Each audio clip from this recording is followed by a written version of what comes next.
আজ 21শে জুলাইয়ের খুঁটি পূজা এবং 21শে জুলাইয়ের সভামঞ্চে কি হতে চলেছে তা নিয়ে প্রতি বছরই নানা ধরনের আলোচনা জল্পনা চলে। এবছর আবারও একটি নাম নিয়ে আলোচনা চলছে জল্পনা। শোভন চট্টোপাধ্যায় কি ফিরছেন তৃণমূল কংগ্রেসে? 21এর মঞ্চে কি তাকে দেখা যাবে? এ নিয়ে বেশ কিছুদিন ধরে কিন্তু চর্চা চলছে। এই মুহূর্তে আমরা রয়েছি তৃণমূল কংগ্রেসের মুখপাত্র জয়প্রকাশ মজুমদারের কাছে। জয়প্রকাশ স্যার, শোভন চট্টোপাধ্যায় কি তৃণমূলে ফিরছেন? এটা নিয়ে জল্পনা চলছে। দেখুন, যারা এই নিয়ে নানাবিধ আলোচনা করছেন তারাই বলতে পারবেন, তাদের কাছেই এই উত্তর আছে। কারণ আমাদের পার্টি তৃণমূল কংগ্রেসের বেশ কিছু নিয়ম কানুন আছে, অনুশাসনও আছে। আমি যতদূর জানি এই ব্যাপারে সর্বোচ্চ নেতৃত্ব, এবং সেটা বলতে আমরা বোঝাই আমাদের মাথার উপর নেত্রী মমতা বন্দ্যোপাধ্যায় এবং তার দুপাশে একদিকে সুব্রত বক্সী আছেন আর একদিকে আছেন অভিষেক বন্দ্যোপাধ্যায়। এই সর্বোচ্চ নেতৃত্বের সিদ্ধান্ত হবে। কিন্তু নিয়ম কানুন যেটা আমি আছে সেটা জানি যে সামগ্রিক পরিস্থিতি, শোভনবাবু তিনি দল ছেড়ে চলে গিয়েছিলেন বিজেপিতে, বিজেপির হয়ে প্রচার করেছেন, নানা কথা বলেছেন। সেটা তো হতেই পারে যখন অন্য একটা পার্টিতে গেছে। তার পরবর্তী ক্ষেত্রে যদি এই অবস্থায় তাকে যোগ দিতে হয়, তাহলে তো তাকে প্রথমেই একটা আবেদন করতে হবে, যে আমাদের নেত্রীর কাছে সেই আবেদনটা করতে হবে যে আমি আপনার নেতৃত্ব মেনে নিয়ে আবার দলে কাজ করতে চাই। সাধারণভাবে আমি জানি না সেই আবেদন তিনি করেছেন কিনা, এটা আমার অজানা আছে।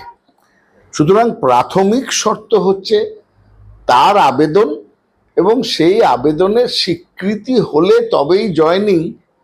আর তারপরেও হচ্ছে কবে জয়েনিং, সেটা 21 না অন্য কোনো দিন, সেটাও আর একটা প্রশ্ন।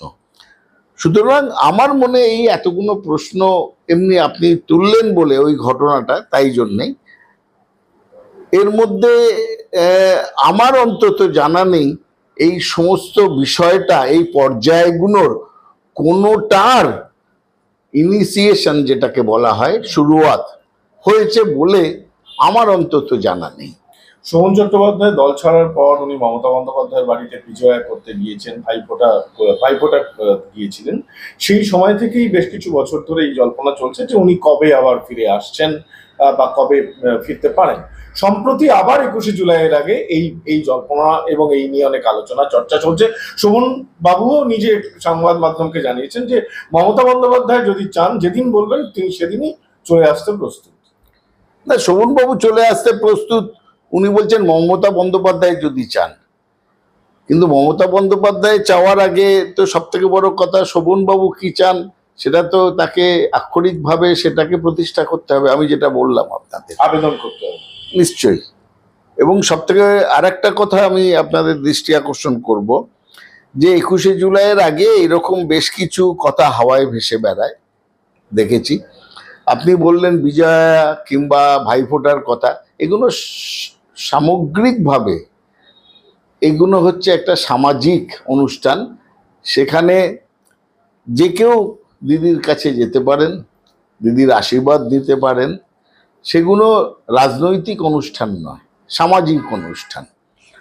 এবং দিদি সামাজিক ব্যাপারে যে কতখানি উদার হৃদয়, সেটা নিয়ে কারুর মনেই কোনো সন্দেহ থাকার কথা নয়। সুতরাং তার সঙ্গে রাজনৈতিক পরিক্রমা, রাজনৈতিক চলা, এটাকে মিলিয়ে ফেললে আমার মনে হয় ঠিক হবে না। কিন্তু অদ্ভুতভাবে আমি দেখছিলাম যে কি হয় জানেন, আমার এই কমেন্টটা আমার ব্যক্তিগত সম্পূর্ণ, যে এখন অনেক মিডিয়া বেড়ে গেছে, নিউজ চ্যানেল বেড়েছে, খবরের কাগজ বেড়েছে, সোশ্যাল মিডিয়া বেড়েছে। এই অনেক বেড়ে যাওয়াতে 24 ঘন্টা ধরে তাদের খবর সরবরাহ এবং উত্তেজক খবর সরবরাহর জায়গায় অনেক কিছু ঠিক খবর, ভেজাল খবর সব মিলেমিশে একাকার হয়ে যাচ্ছে। শোভন বাবুর দলে ফেরা 21শে জুলাইয়ে মঞ্চে উপস্থিত থাকা নিয়ে জল্পনা যা চলছে, আপনি তাকে নস্যাৎ করছেন? না, নস্যাতের কিচ্ছু করছি না, আমি প্রক্রিয়াটা বললাম। সেই প্রক্রিয়া হলে এবং আমাদের দিদি মানে মমতা বন্দ্যোপাধ্যায় চাইলে হতে পারে, এখন সবুজ কিন্তু- সংকেত এ ব্যাপারে আছে কি? অন্তত আমার জানা নেই, এবং তাই জন্য আমি আপনাকে প্রক্রিয়াটা বললাম। এই প্রক্রিয়াটা হওয়ার প্রয়োজন আছে, বা এটা হয় সাধারণভাবে, এই প্রক্রিয়াটাই হয়। সুতরাং সেই প্রক্রিয়া হয়েছে বলে আমার জানা নেই। সুতরাং এর পরে আপনারা বলবেন, আমি এর বেশিও বলছি না কমও বলছি না। এখানটাতে যে তারপরে কি হবে সেটা সময় বলবে। তারপরে কি হবে সময় বলছে, অত্যন্ত গুরুত্বপূর্ণ